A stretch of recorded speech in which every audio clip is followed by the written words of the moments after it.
போல் பாக்கிய செல்வம் புவியில் இல்லையே. புவி நிரம்ப பொன் தந்தாலும் இப்பழிக்கு ஈடில்லையே.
ஆண்டவரில் அன்பிற்கினிய அருட்தந்தையர்களே, அருட்சகோதரிகளே, அன்பு இறைமக்களே, மாதா தொலைக்காட்சி நேயர்களே, இணையதள வழியாக எங்களுடன் இணைந்திருக்கும் அன்பு நண்பர்களே, உங்கள் அனைவருக்கும் ஆண்டவர் இயேசு கிறிஸ்துவின் அருளும் அமைதியும் உரித்தாகுக.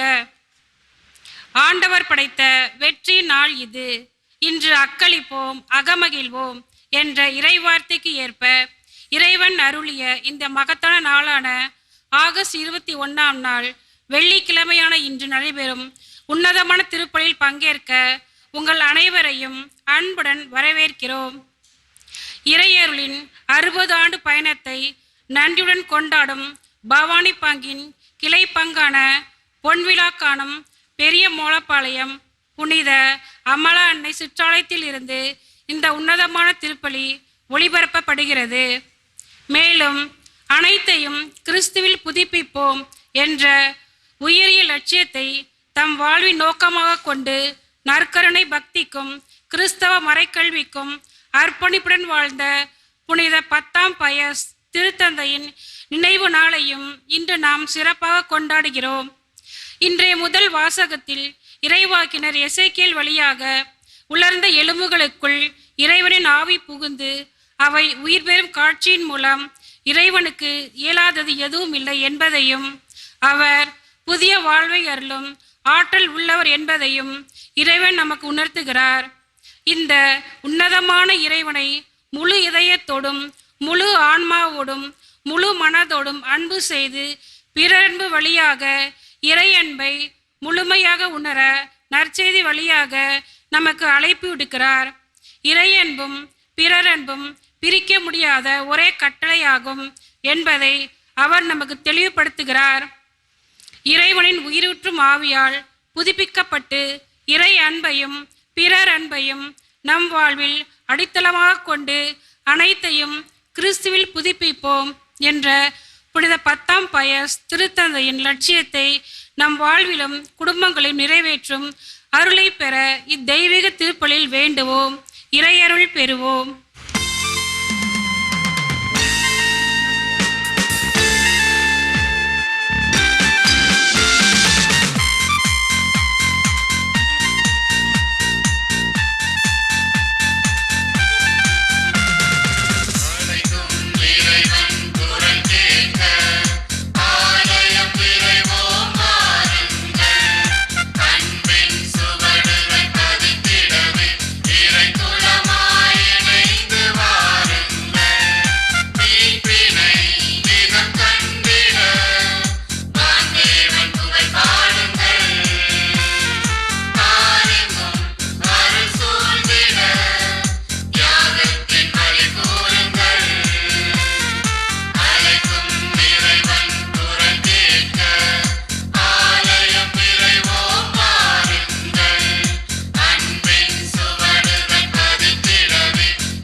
தந்தை மகன் தூய ஆவியாரின் பெயராலே.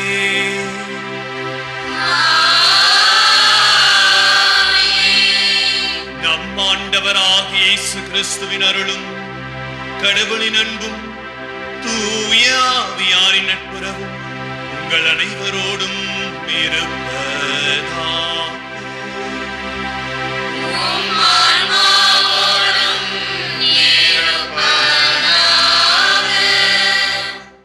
சகோதர சகோதரிகளே, தூய மறை நிகழ்வுகளை கொண்டாட நாம் தகுதி பெறும் பொருட்டு நம் பாவங்களை ஏற்றுக்கொள்வோம்.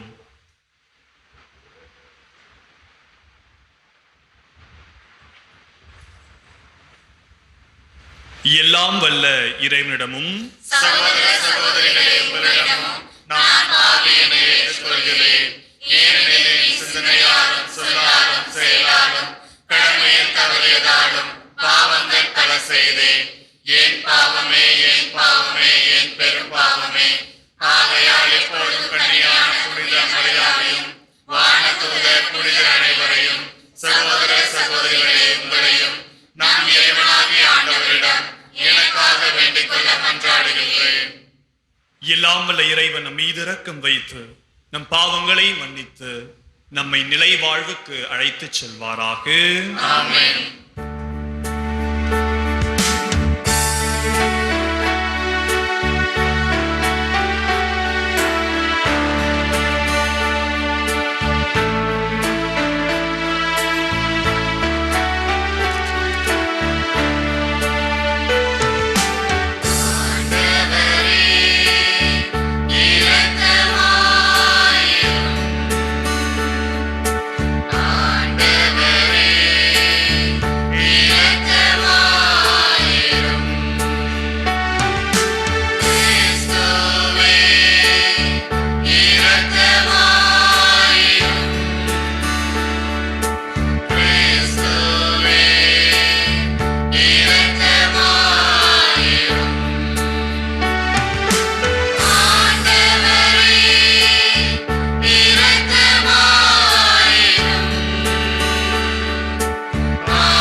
மன்றாடுவோமாக.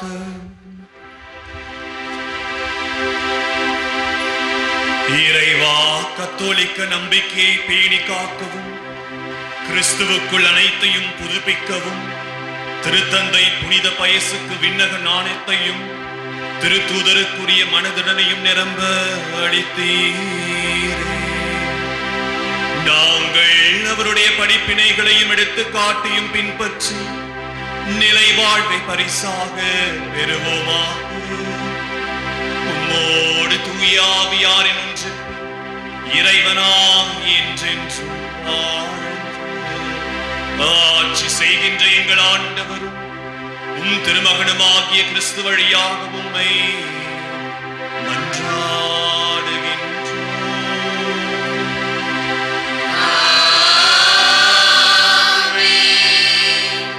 இறைவாக்கினர் எசேக்கியேல் நூலிலிருந்து வாசகம். அந்நாள்களின் ஆண்டவரின் ஆற்றல் என் மீது இறங்கியது. அவர் என்னை தம் ஆவியால் தூக்கி கொண்டு போய் பள்ளத்தாக்கின் நடுவில் நிறுத்தினார். அங்கே எலும்புகள் மிகுதியாய் கிடந்தன. அவர் அவற்றை சுற்றி என்னை நடத்தி சென்றார். அங்கே பள்ளத்தாக்கின் அடியில் மிக பல எலும்புகள் கிடந்தன. அவை மிகவும் உலர்ந்தவையாய் இருந்தன. அவர் என்னிடம், மானிடா, இந்த எலும்புகள் உயிர் பெற முடியுமா என்று கேட்டார். நான், தலைவராய் ஆண்டவரே, உமக்கு தெரியுமே என்று மறுமொழி அளித்தேன். அவர் என்னிடம் உரைத்தது, நீ இந்த எலும்புகளுக்கு இறைவாக்கு உரை. உலர்ந்த எலும்புகளே, ஆண்டவரின் வாக்கை கேளுங்கள் என்று சொல். தலைவராகிய ஆண்டவர் இந்த எலும்புகளுக்கு இவ்வாறு கூறுகிறார். நான் உங்களுக்குள் உயிர் மூச்சு புக செய்வேன், நீங்களும் உயிர் பெறுவீர்கள். நான் உங்களை நரம்புகளால் தொடுப்பேன், உங்கள் மேல் சதையை பரப்புவேன், உங்களை தோலால் மூடுவேன். பின் உங்களுக்குள் உயிர் மூச்சு புக செய்வேன், நீங்களும் உயிர் பெறுவீர்கள். அப்போது நானே ஆண்டவர் என அறிந்து கொள்வீர்கள். எனவே எனக்கு கட்டளையிட்டபடி இறைவாக்கு உரைத்தேன். நான் இறைவாக்கு உரைக்கையில் உராயும் ஓசை கேட்டது. ஒவ்வொரு எலும்புகளும் தனக்குரிய எலும்புடன் சேர்ந்து கொண்டது. நான் பார்க்கையிலே அவற்றில் நரம்புகள் ஏற்பட்டு சதை தோன்றி தோல் அவற்றின் மேல் மூடியது. ஆனால் அவற்றில் உயிர் இன்னும் வரவில்லை. பின்னர் அவர் என்னிடம் உயிர் மூச்சுக்கு இறைவாக்கு உரை, மானிடா, இறைவாக்கு உரைத்து உயிர் மூச்சிடம் சொல். தலைவராகிய ஆண்டவர் கூறுவது இதுவே: 4 காற்றுகளிலிருந்தும் உயிர் மூச்சு வா, நீ வந்து கொலையுண்ட இவர்களுக்குள் புகு, அப்போது அவர்கள் உயிர் பெறுவர். எனவே அவர் எனக்கு கட்டளிட்டவாறு இறைவாக்கு உரைத்தேன். உடனே அவருக்குள் உயிர் மூச்சு புகுந்தது. அவர்கள் உயிர் பெற்று கால் ஊன்றி மாபெரும் படைத்திரள் போல் நின்றனர். அவர் மேலும் என்னிடம் கூறியது: மானிடா, இந்த எலும்புகள் இஸ்ரேல் வீட்டார் அனைவரையும் குறிக்கும். அவர்களோ, எங்கள் எலும்புகள் உலர்ந்து போயின, எங்கள் நம்பிக்கை அற்று போய்விட்டது, நாங்கள் துண்டிக்கப்பட்டு விட்டோம் என சொல்கிறார்கள். எனவே இறைவாக்கு உரைத்து அவர்களிடம் சொல். தலைவராகிய ஆண்டவர் கூறுவது இதுவே: என் மக்களே, இதோ நான் உங்கள் கல்லறைகளை திறக்கப் போகிறேன். உங்களை உங்கள் கல்லறைகள் நின்று மேலே கொண்டு வருவேன். உங்களுக்கு இஸ்ரேல் நாட்டை திரும்ப கொடுப்பேன்.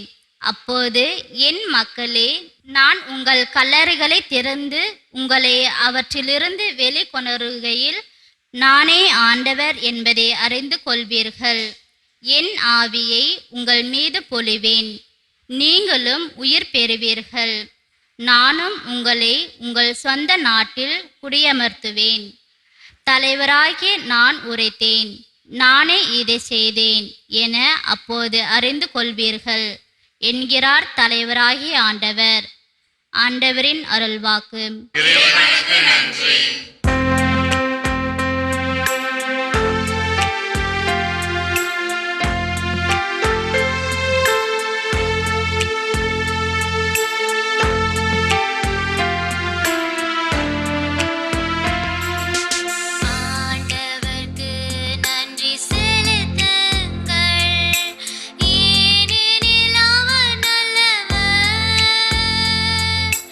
என்றென்றும் உள்ளது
அக்காலத்தில் இயேசு சதுசேயரை வாயடைக்கச் செய்தார் என்பதை கேள்விப்பட்ட பரிசேயர் ஒன்று கூடி அவரிடம் வந்தனர். அவர்களிடையே திருச்சட்ட அறிஞர் ஒருவர் அவரை சோதிக்கும் நோக்கத்துடன், போதகரே, திருச்சட்ட நூலில் தலை சிறந்த கட்டளை எது என்று கேட்டார். அவர், உன் முழு இதயத்தோடும் முழு உள்ளத்தோடும் முழு மனத்தோடும் உன் ஆண்டவராகிய கடவுளிடம் அன்பு செலுத்து, இதுவே தலை சிறந்த முதன்மையான கட்டளை. உன் மீது நீ அன்பு கூர்வது போல் உனக்கு அடுத்திருப்பவர் மீதும் அன்பு கூர்வாயாக என்பது இதற்கு இணையான இரண்டாவது கட்டளை. திருச்சட்ட நூல் முழுமைக்கும் இறைவாக்கு நூல்களுக்கும் இவ்விரு கட்டளைகளே அடிப்படையாக அமைகின்றன என்று பதிலளித்தார்.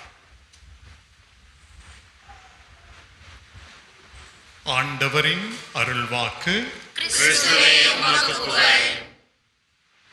இயேசுவில் அன்பார்ந்த சகோதர சகோதரிகளே, வாழ்க்கையில நாம் பல தேர்வுகளை சந்தித்திருப்போம். 10ஆம் வகுப்பு தேர்வு, 12ஆம் வகுப்பு தேர்வு, கல்லூரி தேர்வு, மேலுமாக வேலைக்காக நேர்முக தேர்வு, ஓட்டுநர் உரிமம் தேர்வு என பல தேர்வுகளை நாம் வாழ்க்கையில் சந்தித்திருப்போம். ஆனால் அந்த பல தேர்வுகளுக்கும் பல கேள்வித்தாள்கள், பல வினாவிடைகள். ஒவ்வொரு தேர்வுக்கும் நாம் சிறப்பாக தயாரித்து கொண்டுதான் அந்த தேர்வில் பங்கெடுப்போம். அதுபோல கிறிஸ்தவர்களாகிய நம் ஒவ்வொருவருக்கும் ஒரு பொது தேர்வு இருக்கிறது. நம் வாழ்க்கையில் ஒரு தேர்வு இருக்கிறது. அந்த தேர்வை எல்லோரும் கட்டாயமாக எழுத வேண்டும், கட்டாயமாக அந்த தேர்வில் பங்கெடுக்க வேண்டும். அன்பார்ந்தவர்களே, ஒரு பொது தேர்விலே ஒரு விடைத்தாள் கசிந்து விட்டால் மாணவர்களுக்கெல்லாம் சில நேரத்தில் சந்தோஷமாக இருக்கும். உடனே சீக்கிரமாக அந்த விடைத்தாளில் உள்ள கேள்விகள் எல்லாம் மனப்பாடம் செய்து எப்படியாவது 100க்கு 100 மதிப்பெண் பெற வேண்டும் என்ற ஆசை அவர்களுக்குள் இருக்கும். அதே போலதான் இன்று நம் வாழ்க்கைக்கான பொது தேர்வுக்கான கடைசி தேர்வுக்கான வினாவிடையை, கேள்வியை ஆண்டவர் இன்றைய நற்செய்தியில் நமக்கு கூறுகின்றார். அன்பார்ந்தவர்களே, இன்று திருச்சட்ட அறிஞர் ஆண்டவர் இயேசுவை பார்த்து கேட்கிறார், எல்லா கட்டளைகளிலும் முதன்மையான கட்டளை எது? இது கட்டளையை குறித்த கேள்வி மட்டும் அல்ல, மாறாக ஆண்டவர் நமக்கு கொடுத்த வாழ்க்கையில் ஆண்டவர் நம்மிடம் எதிர்பார்ப்பது என்ன என்பதின் மைய பொருள் ஆகும். அன்பார்ந்தவர்களே, நாம் அறிந்தவாறு இஸ்ரேல் மக்களுடைய வாழ்க்கையில் இறைவனாகிய ஆண்டவர் 10 கட்டளைகளை அவர்களுக்கு கொடுக்கிறார். ஆனால் அந்த 10 கட்டளைகளை இவர்கள் 613 கட்டளைகளாக பிரிக்கின்றார்கள். அந்த 613 கட்டளைகளிலே 248 கட்டளைகள் எதை செய்ய வேண்டும் மற்றும் 365 கட்டளைகள் எதை செய்யக்கூடாது. இந்த கட்டளைகளை இயேசுவிடம் முன்வைத்து, இந்த கட்டளைகளுக்கெல்லாம் முதன்மையான கட்டளை எது என்று ஆண்டவர் இயேசுவை சோதிக்கும் நோக்குடன் அவர்கள் கேட்கிறார்கள். ஆண்டவர் இயேசு மிகவும் அழகாக ஒரு பதிலை கூறுகிறார். இந்த 613 கட்டளைகளிலிருந்தும் ஒரு கட்டளையை அவர் எடுக்கவில்லை, மாறாக இந்த 613 கட்டளைகளிலே இருக்கிற மைய கட்டளையாக, கருப்பொருளாக, இதயமாக விளங்குகிற கட்டளையை எடுத்து அவர்களுக்கு கூறுகிறார். எல்லாவற்றிற்கும் மேலாக உன் முழு உள்ளத்தோடு, உன் முழு இதயத்தோடு கடவுளாகிய ஆண்டவரை நீ நேசி, கடவுளாகிய ஆண்டவரை நீ அன்பு செய். இரண்டாவதாக, உன்னை நீ அன்பு செய்வது போல நீ பிறரையும் அன்பு செய். இது எல்லா கட்டளைகளுக்கும் தலை சிறந்த கட்டளை என்று சொல்கிறார். எப்படி இந்த கட்டளையை நம் வாழ்க்கையில் நாம் ஏற்றுக்கொள்வது? அனைவரும் சிலுவையை உற்று நோக்கினால் இந்த 2 கட்டளைகளுமே அந்த சிலுவையில் மிகவும் அழகாக வெளிப்படும். அன்பார்ந்தவர்களே, சிலுவை எத்தனை பாகங்களால் ஆனது என்று யோசித்து பார்க்கும் பொழுது 2 பாகங்களால் ஆனது. ஒன்று செங்குத்தாக இருக்கிறது, ஆங்கிலத்திலே வெர்டிக்கல் லைன் என்று சொல்வார்கள். மற்றொன்று கிடைமட்ட கோடாக இருக்கிறது, ஹாரிசாண்டல் லைன் என்று சொல்வார்கள். இந்த இரண்டிலுமே இந்த 2 கட்டளை அடங்கி இருக்கிறது. இந்த செங்குத்து கோடு எதை சுட்டி காட்டுகிறது? இறை அன்பை சுட்டி காட்டுகிறது. ஆண்டவர் இயேசு தன்னுடைய வாழ்க்கை முழுவதிலுமே தந்தையோடு ஒன்றித்திருந்தார் என்று நாம் திருவிவிலியத்திலே வாசிக்கிறோம். யோவானுக்கு எழுதிய நற்செய்தி அதிகாரம் 4 இறைவார்த்தை 34 நாம் வாசிக்கிறோம். ஆண்டவர் இயேசு தன்னுடைய தந்தையின் திருவுளத்தை நிறைவேற்றுவதையே தன்னுடைய உணவாக ஒவ்வொரு நாளும் கொண்டிருந்தார். பிறப்பிலிருந்து கல்வாரி மலை வரை எல்லா சூழ்நிலையும் அந்த இறை அன்பை நோக்கியே அவர் பயணித்துக் கொண்டிருந்தார். காலை எழுந்தாலும் கருக்களில் எழுந்து அந்த இறைவனை நோக்கி தன்னுடைய நாளை அர்ப்பணித்தார். ஒவ்வொரு செயலுக்கு முன்பாக அந்த இறை அன்பை சார்ந்து அதை நாடி வாழ்ந்து கொண்டிருந்தார். இரண்டாவதாக கிடைமட்ட கோடு, ஹரிசாண்டல் லைன், ஹரிசாண்டல் லவ் என்று சொல்வார்கள். அவர் தன் வாழ்நாள் முழுவதும் நாம் வாசிக்கும் பொழுது சென்ற இடங்களிலெல்லாம் நன்மையை தவிர வேறு எதையும் செய்யவில்லை. எல்லா இடங்களிலும் பரிவோடும் பாசத்தோடும் இரக்கத்தோடும் நேசத்தோடும் மக்களை பார்த்து வந்தார். இந்த இறை அன்பும் இந்த பிறரன்பும் இரண்டும் சந்திக்கிற இடம்தான் ஆண்டவர் இயேசு கிறிஸ்துவனுடைய மகத்தான அன்பு. அன்பார்ந்தவர்களே, இத்தகைய இறை அன்பும் பிறரன்பும் சேர்ந்ததுதான் நம் ஒவ்வொருவருடைய கிறிஸ்தவ வாழ்வும் கூட அமைகிறது. அன்பார்ந்தவர்களே, இயேசு இன்றைய கட்டளையை கேட்கும் பொழுது மற்ற கட்டளைகளை பற்றி அவர் பேசவில்லை. உண்மையாக இரு, நேர்மையாக இரு, தீமையை செய்யாதே, நல்லதை செய் என்று அவர் சொல்லவில்லை. மாறாக அன்பை மட்டும் நீ காட்டு என்று சொல்கிறார். ஏனென்றால் ஒரு குழந்தையிடம் ஒரு மகன் அன்பாக இருந்தால் அந்த தாயிடம் அவன் பொய்களை கூற மாட்டான். ஒரு கணவன் தன் மனைவியிடம் மிகுந்த அன்பை வைத்திருந்தால் அந்த கணவன் தன் மனைவியை ஏமாற்ற மாட்டான். ஒரு மனிதன் இறைவன் மீது பற்றற்ற அன்பு கொண்டிருந்தால் இறைவன் சொல்வதையெல்லாம் அவர் கேட்பார். வாழ்க்கையில் எல்லா கட்டளைகளுமே இந்த அன்பு என்ற ஒன்றில்தான் அடங்கி இருக்கிறது.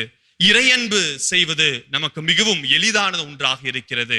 ஆனால் பிறரன்பு என்று வரும்பொழுது நாம் அதில் காயப்பட்டு கொண்டிருக்கிறோம், வருத்தப்பட்டு கொண்டிருக்கின்றோம். நம் மனங்கள் எல்லாம் கசப்புகள் நிறைந்ததாக இருக்கிறது. யோவானுக்கு எழுதிய முதல் திருமுகம் அதிகாரம் 4 இறைவார்த்தை 20 நாம் வாசிக்கிறோம். கடவுளை அன்பு செய்வதாக சொல்லிக்கொண்டு தன் சகோதர சகோதரிகளை வெறுப்பவர் அவர் மிகப்பெரிய பொய்யர் என்று ஆண்டவர் கூறுகின்றார். அன்பார்ந்தவர்களே, சட்டங்கள் 1000 இருந்தாலும் அந்த சட்டங்களில் அன்பு இல்லை என்றால் அது ஒன்றுமில்லாமல் போய்விடுகிறது. எப்படி இந்த அன்பை இன்னும் அதிகப்படுத்துகிறது என்று யோசித்து பார்க்கும் பொழுது இன்றைய புனிதர் அதற்கான வழியை நமக்கு சொல்லித் தருகிறார். புனித 10ஆம் பயஸ். புனித 10ஆம் பயஸ் திருத்தந்தையாக இருக்கும் பொழுது அவருடைய வாழ்க்கையிலே திரு அவையிலே மிகப்பெரிய குழப்பங்கள், மிகப்பெரிய பிரச்சனைகள், மிகப்பெரிய எதிர்ப்புகள். அந்த சூழ்நிலையிலே மக்கள் எல்லோரும் நினைத்தார்கள், இவர் புதிய திட்டங்களை கொண்டு வருவார், புதிய கோட்பாட்டுகளை கொண்டு வருவார், புதிய சட்டத்தை இவர் அமைப்பார் என்று பல கருத்துக்கள் பேசப்பட்டன. ஆனால் அவர் சொன்ன ஒரே ஒரு வார்த்தை, அனைத்தையும் கிறிஸ்துவில் நாம் புதுப்பிப்போம் என்று சொன்னார். ஒரு சக்கரம் ஓடுவதற்கு மையமாக இருப்பது அச்சாணி. அந்த அச்சாணி சரியாக இல்லை என்றால் அந்த சக்கரம் ஓடாது. ஒரு மரத்தினுடைய வேர் உலர்ந்து போனால் கிளைகளுக்கும் அதனுடைய தண்டுகளுக்கும் தண்ணீர் ஊற்றி என்ன பயன்? ஒரு வீடின் அஸ்திவாரம் சரியாக கட்டப்படாமல் அசைந்து போய் கொண்டிருக்கிற நிலைமையிலே அதனுடைய சுவர்களுக்கு அலங்காரம் செய்து என்ன பயன்? ஒரு மனிதனுடைய இதயம் இறந்த பிறகு அவனுடைய உடலுக்கு அழகு சேர்த்து அலங்காரம் சேர்ப்பது என்ன பயன்? ஒருவரில் கிறிஸ்துவுடைய அன்பும் பிறர் அன்பும் குடிக்கொள்ளவில்லை என்றால் அவருடைய வாழ்க்கை மிகப்பெரிய கேள்விக்குறியாக இருக்கிறது. எனவேதான் திருத்தந்தை மிகவும் அழகாக சொன்னார், அனைத்தையும் நான் கிறிஸ்துவுக்குள் புதுப்பிப்பேன். எல்லாவற்றையும் கிறிஸ்து மையமாக கொண்டு அவரில் புதுப்பிப்பேன் என்று சொன்னார். அன்பார்ந்தவர்களே, இன்று நாம் இந்த அன்பை, இந்த இறை அன்பை, பிறர் அன்பை எப்படி நாம் கற்றுக்கொள்வது? இயற்கையிலிருந்து நாம் அழகாக கற்றுக்கொள்ளலாம்.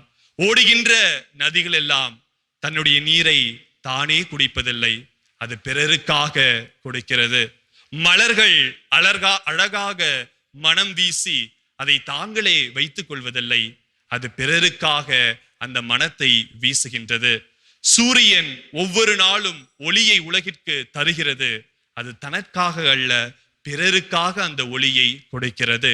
அதே போல ஒவ்வொரு மரமும் காய்த்து கனிகளை கொடுக்கிறது, அந்த கனிகளை இந்த மரங்களை உண்பது கிடையாது, அது பிறருக்காக கொடுக்கிறது.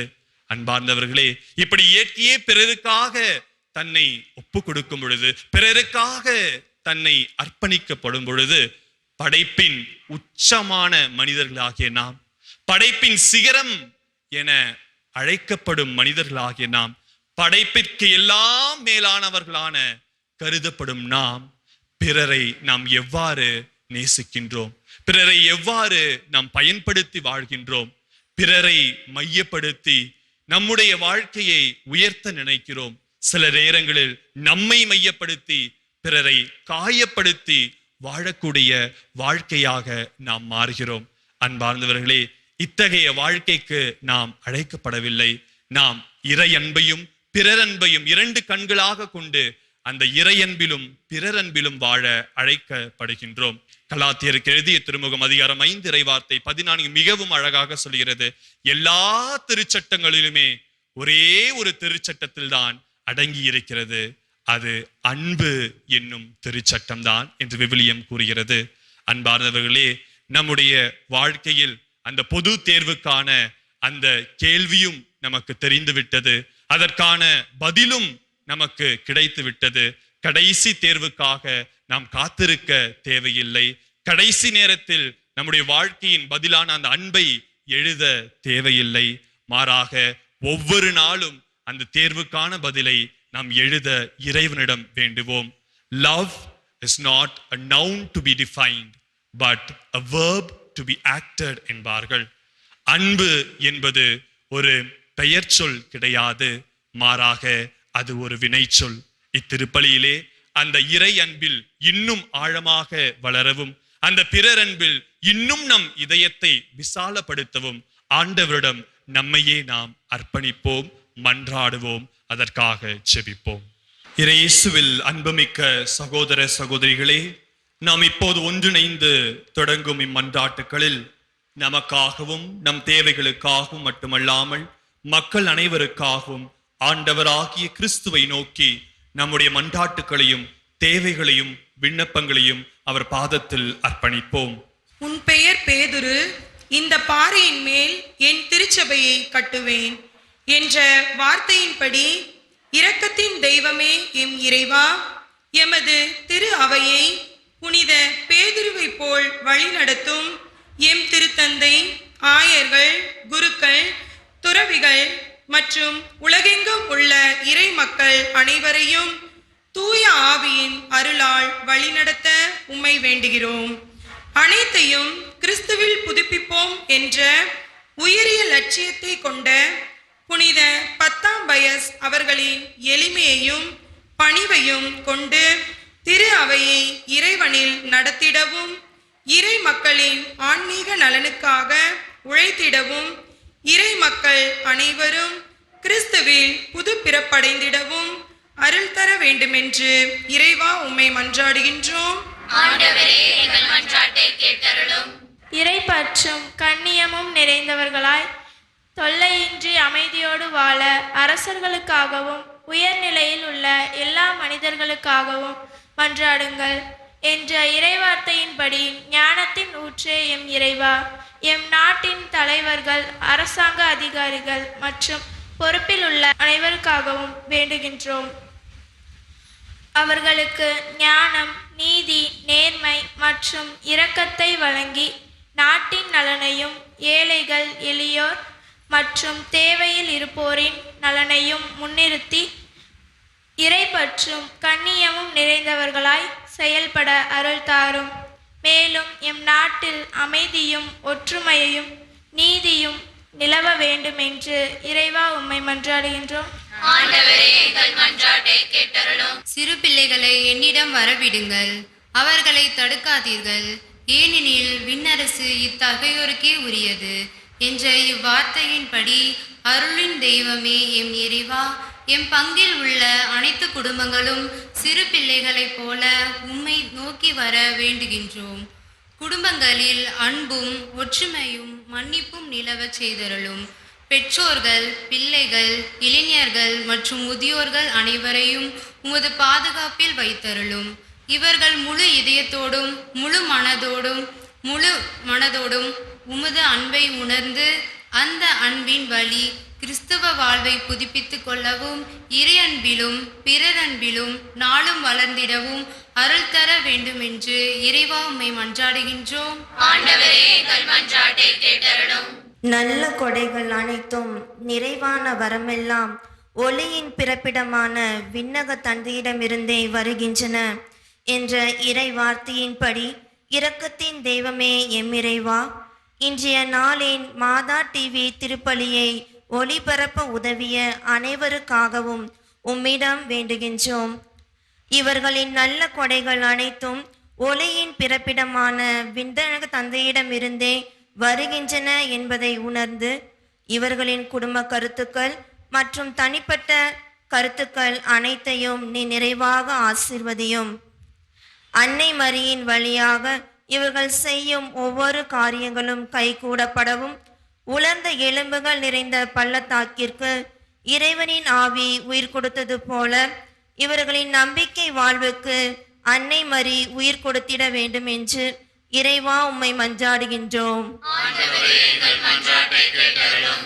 நீங்கள் கனி தரவும் நீங்கள் தரும் கனி நிலைத்திருக்கவும் உங்களை ஏற்படுத்தினேன் என்ற இறைவார்த்தையின்படி அருளின் தெய்வமே என் இறைவா, மாதா டிவியின் பணியாற்றும் அனைத்து பணியாளர்கள், அர்ப்பணிப்புடன் உழைப்பவர்கள், தொழில்நுட்ப பணியாளர்கள், தன்னார்வலர்கள் மற்றும் ஒவ்வொரு மறைமாவட்ட நன்கொடையாளர்கள் அனைவரையும் அர்ப்பணிக்கின்றோம். இவர்களின் காணிக்கைகள் திரு அவையின் நற்செய்தி பணிகளுக்கும் ஏழைகள் மற்றும் தேவையில் இருப்பவரின் நலன்களுக்கு ஏற்றவாறு கனிதர அருள் புரியும். மேலும் மாதா டிவியின் அனைத்து பணிகளும் இறைவனின் மகிமைக்காகவும் மக்களின் ஆன்மீக வளர்ச்சிக்காகவும் தொடர்ந்து பயன்பட அருள் புரிய வேண்டும் என்று இறைவா உம்மை மன்றாடுகின்றோம். நம்முடைய தனிப்பட்ட தேவைகளுக்காக மௌனமாக மன்றாடுவோம்.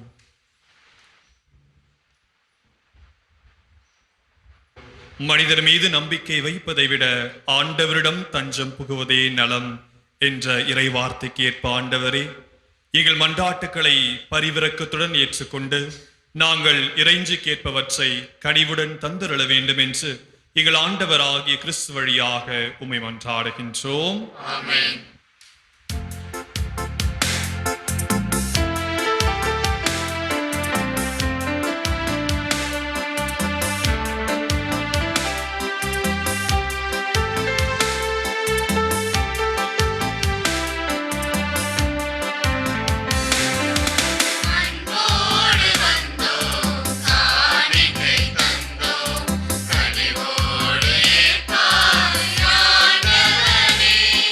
உங்கள்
என்னுடையதும் உங்களுடையதுமான இப்பலி எல்லாம் உள்ள தந்தையாகிய இறைவனுக்கு ஏற்றதாகும்படி மன்றாடுங்கள்.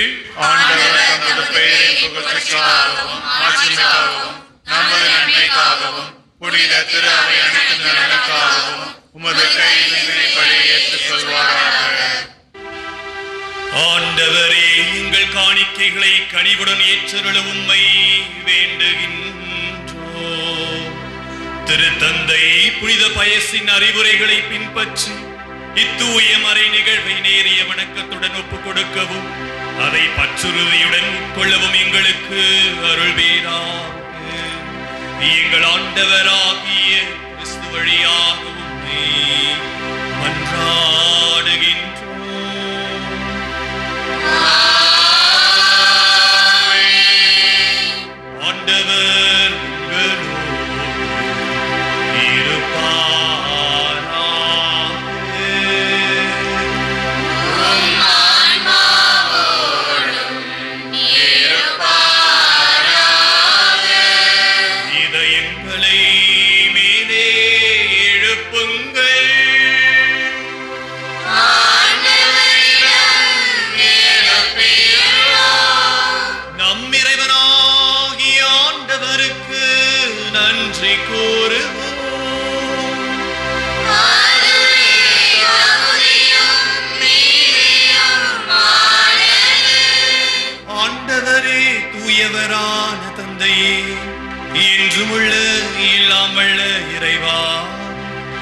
ஆண்டவர் ஆகிய கிறிஸ்து வழியாக என்னாலும் இவ்விடத்திலும் நாங்கள் உமக்கு நன்றி செலுத்துவது மெய்யாகவே தகுதியும் நீதியும் எங்கள் கடமையும் மீட்புக்கு உரிய செயலுமா. ஏனெனில் புனிதர்களின் வியத்தகு சாட்சியத்தால் உமது திரு அவை என்றும் புதிய ஆற்றல் பெற்று வளமடைகின்றது. இவ்வாறு எங்கள் மீது நீர் கொண்டிருக்கும் பரிவன்பை காட்டுகின்றீர். மேலும் எங்களது மீட்பின் மறை நிகழ்வுகளை நாங்கள் நிறைவேற்றுவது அப்புனிதர்களின் சிறப்புமிக்க எடுத்துக்காட்டால் தூண்ட பெற்று அவர்களது தகுந்த பரிந்துரையால் என்றும் ஊக்கப்பெறவும் அருளுகின்றீர். ஆகவே ஆண்டவரே, வானதூதர் புனிதர் அனைவரோடும் நாங்களும் சேர்ந்து உமது பெருமையை பறைசாற்றி அக்களிப்புடன் பாடுவதாவது.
ஆண்டவரே, நீர் மெய்யாகவே தூயவர், தூய்மை அனைத்திற்கும் ஊற்று. ஆகவே உம்முடைய ஆவியை பொழிந்து இக்காணிக்கைகளை தூய்மைப்படுத்த உம்மை வேண்டுகின்றோம். இவ்வாறு எங்கள் ஆண்டவர் இயேசு கிறிஸ்துவின் உடலும் இரத்தமுமாக எங்களுக்கு இவை மாறுவனவாக. அவர் பாடுபட உளம் கனிந்து தம்மை கையளித்த போது அப்பத்தை எடுத்து நன்றி செலுத்தி அதை பிட்டு தம் சீடர்களுக்கு அளித்து கூறியதாவது: அனைவரும் இதிலிருந்து பெற்று உண்ணுங்கள், ஏனெனில் இது உங்களுக்காக கையளிக்கப்படும் என் உடல்.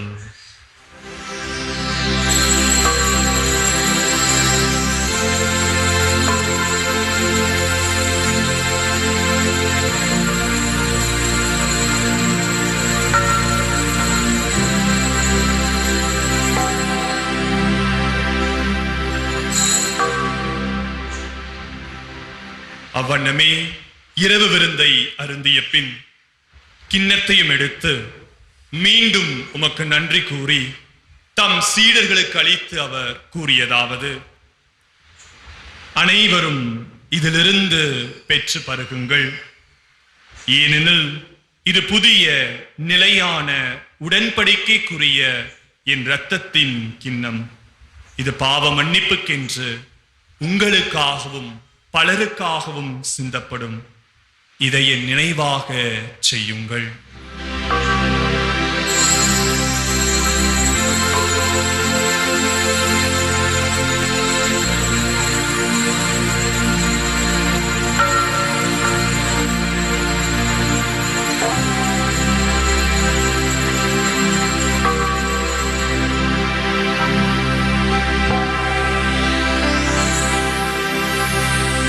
நம்பிக்கையின் மறைபொருள்.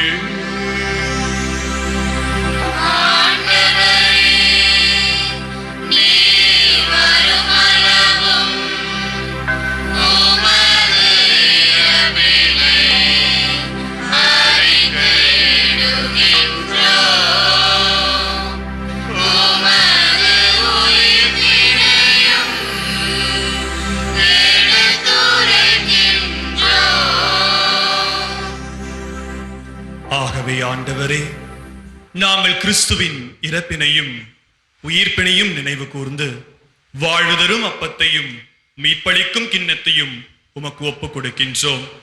உம் திருமுன் நின்று உமக்கு ஊழியம் புரிய தகுந்தவர்களை நீங்கள் ஏற்றுக்கொண்டீர்.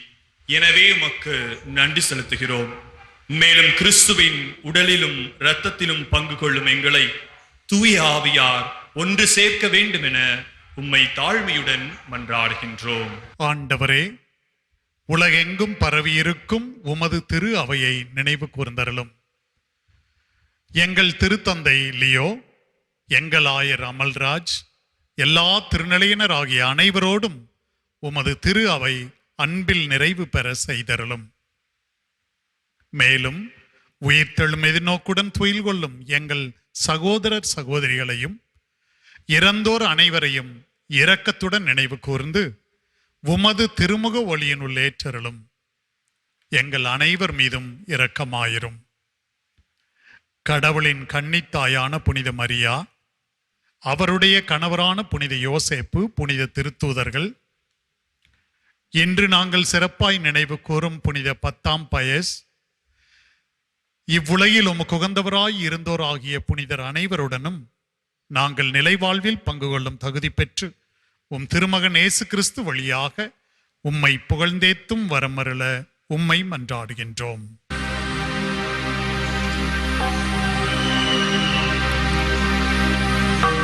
இவர் வழியாக இவரோடு இவர் எல்லாம் வல்ல இறைவனாகிய தந்தையே, தூய ஆவியாரின் ஒன்றுக்கு எல்லா புகழும் மாட்சியும் என்றென்றும் உமக்கு உரியதே.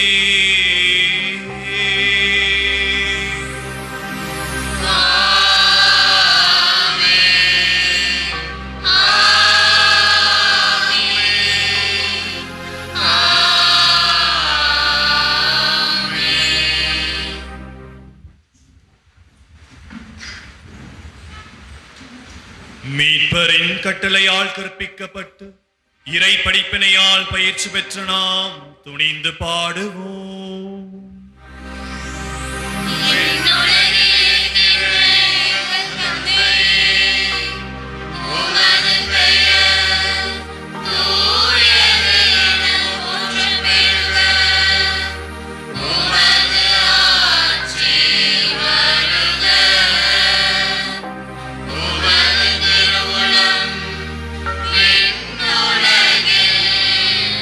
நிறைவேறுவது போல்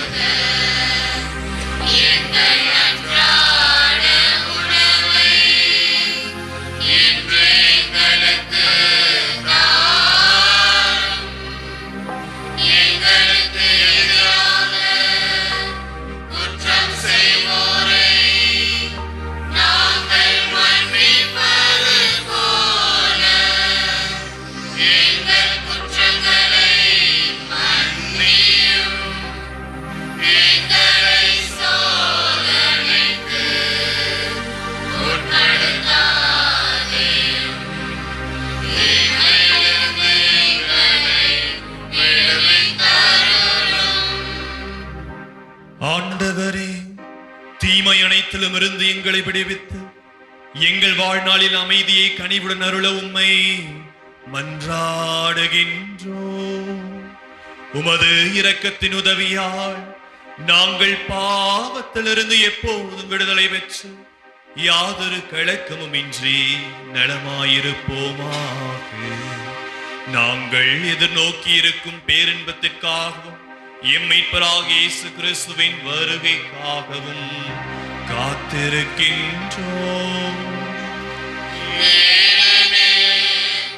ஆட்சியும் வல்லமையும் மாட்சியும் என்றென்றும் உமதே. ஆண்டவரே இயேசு கிறிஸ்துவே, அமைதியை உங்களுக்கு விட்டுச் செல்கிறேன், என் அமைதியையே உங்களுக்கு அளிக்கிறேன் என்றும் திருத்தூதர்களுக்கு மொழிந்தீரே. எங்கள் பாவங்களை பாராமல் உமது திரு அவையின் நம்பிக்கையை கண்ணோக்கி உமது திருவுளத்திற்கு ஏற்ப அதற்கு அமைதியும் ஒற்றுமையும் அளித்தருள்வீராக. என்றென்றும் வாழ்ந்து ஆட்சி செய்கின்றவர் நீரே.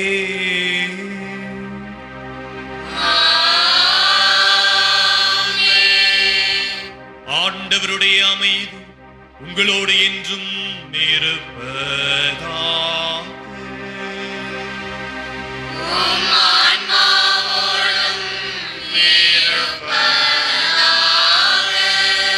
ஒருவருக்கொருவர் அமைதியை பகிர்ந்து மகிழ்வோம்.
இதோ இறைவனின் செம்மறி, இதோ உலகின் பாவங்களை போக்குகிறவர்.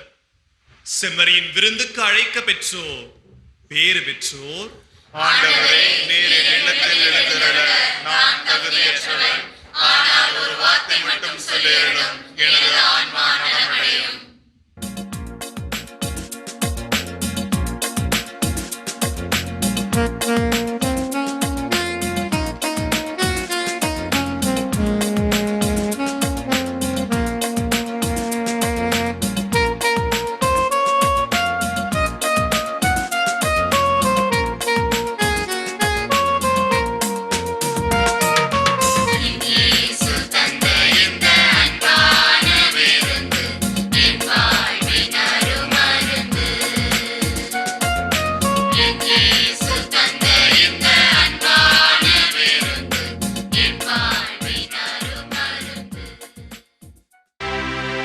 மன்றாடுவோமாக.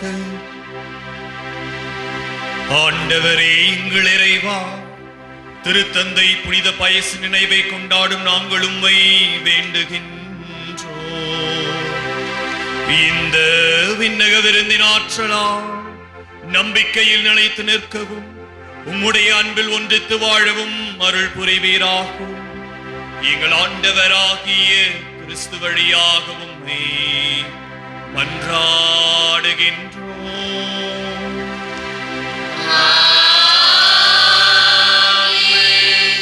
ஆண்டவர் உங்களோடு இருப்பாராக.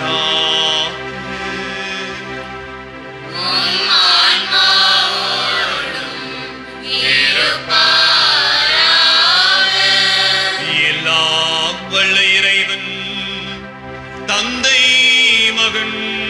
தூய ஆவியார் உங்களுக்கு ஆசி வழங்குவாராக.